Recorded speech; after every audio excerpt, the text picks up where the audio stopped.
দুষ্টু, রাজাকে তো বেশ দুর্বল দেখলাম। তুমি তুমি এখনই ওকে হসপিটাল থেকে নিয়ে এলে কেন? আর কদিন রাখলেই তো ভালো হতো, ডাক্তারের আন্ডারে থাকতো। রাত বিরেতে যদি উপর নিচ কিছু হয়ে যায় তখন কি করে তুমি সামলাবে? সে ভাবনা তোমাকে ভাবতে হবে না মেস্তি। আমরা এখানে সবাই আছি, ঠিক সামনে নেব। আর আমি নিজে দায়িত্ব নিয়ে রাজাকে এ বাড়িতে নিয়ে এসেছি, আমি বুঝে নেব। তুমি তো দায়িত্ব নিয়ে রাজাকে আরবটাও খাইয়েছিলে, তার ফল কি হলো? আমার ছেলেটা সর্বনাশ হতে যাচ্ছিল। পারলে তুমি সবকিছু একা বুঝে নিতে। তুমি বাড়াবাড়ি করবে আর তার ফল ভোগ করবে আমার ছেলে, না? কি মনে করো কি তুমি নিজেকে? কেন করো এই বাড়াবাড়িগুলো? কিন্তু মা, আমি কি কোনো অন্যায় করেছি যার জন্য তুমি আমাকে এভাবে বলছো? না, তুমি কোনো অন্যায় করোনি দুষ্টু। তুমি কোনো অন্যায় করতেই পারো না। যা অন্যায় করার আমি করেছি, ভুল আমি করেছি। আমার অনেক আগে এসব বোঝা উচিত ছিল। আমি ভুল করেছি আর তার ফল ভোগ করছে আমার ছেলে। মা, রাজা কারোর ভুলে শাস্তি পাচ্ছে না, ও একটা চক্রান্তের শিকার হচ্ছে। না দুষ্টু, না, দোহাই তোমার। তুমি তুমি এত বড় অপবাদ আমার ঘাড়ে চাপিয়ে দিও না দুষ্টু। মা, মামা, মা, আপনি বিশ্বাস করুন, আমি এইসব কিচ্ছু করিনি বাবা। আপনি বিশ্বাস করুন। হে ভগবান, এই ছিল আমার কপালে, আমি এখনো কেন বেঁচে আছি? কি হয়েছে আবার? কি হলো চারু?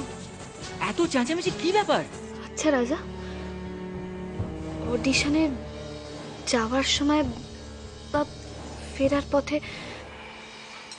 বা কম্পিটিশনে যাওয়ার সময় তুমি কি বাইরের কোনো খাবার খেয়েছিলে?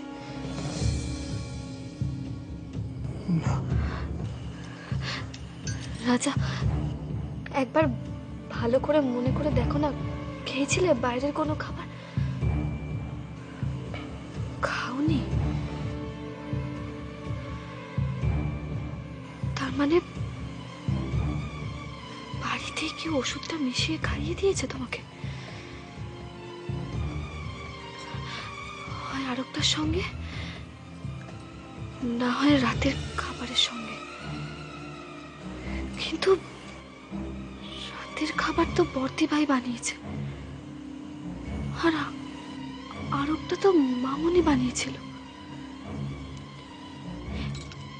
এরা তো কেউ তোমার ক্ষতি করবে না রাজা। তার মানে অন্য কেউ একজন খাবারে ওষুধটা মিশিয়েছে। এ বাড়িতে কে আছে যে আমার আর তোমার সংসারে ক্ষতি করতে চায়?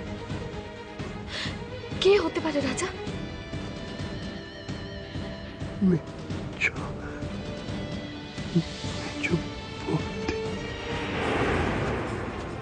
যে অশান্তিটা হলো এই বাড়িতে, আর কিচ্ছু ভালো লাগছে না। অশান্তিরা দেখলে কি বড় বৌদি, সবে তো শুরু। আমার মনে হয় দুষ্টু মেজ বৌদির চালটা ঠিক বুঝতে পেরেছে। হ্যাঁ রে দুষ্টু, তোরা সব ঠিকঠাক মতন পৌঁছে গেছিস তো বাবা? রাজা কেমন আছে? হ্যাঁ, সব ঠিকঠাক আছে। মামনি, আমি একটা অন্য কারণে তোমাকে ফোন করলাম। হ্যাঁ, আমি বুঝতে পেরেছি, অরণ্য আমাকে সব বলেছে। কিন্তু মামনি, এখন সবাই তোমাকে দোষী ভাবছে, তাই তুমি হেল্প না করলে আমি যে দোষীকে ধরতে পারবো না। আরে দুষ্টু, তোদের বাড়িতে এসব নিয়ে খুব অশান্তি হচ্ছে না রে শোনা? অশান্তি করলেই কিন্তু অশান্তি বাড়বে। ওরা যদি আমাকে দোষী ভাবে এ ব্যাপারে, তাহলে ভাবুক আর কি করব বল? তুই যেন আবার প্রতিবাদ করতে গিয়ে অশান্তি বাড়াস না শোনা। না মামনি, বিনা দোষে আমি তোমাকে কিছুতেই শাস্তি পেতে দেব না। আমি আসল দোষীকে খুঁজে বার করবই।